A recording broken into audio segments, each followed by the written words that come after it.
ভারতীয় জনতা পার্টির নেতা তথা বিরোধী দল নেতার মানস পুত্র ও অশেষে কলকাতা পুলিশের হাতে গ্রেফতার।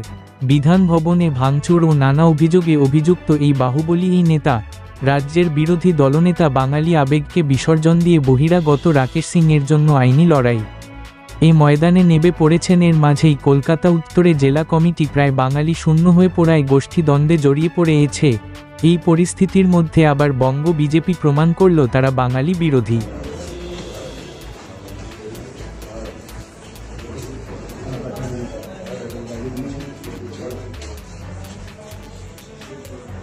मोदी जी जिंदाबाद।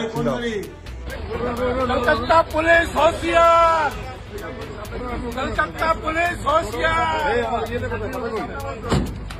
राकेश सिंह कभी डरा नहीं है, न कभी डरेगा। ये दिन हमारे फाइल दे दी, देखते कोई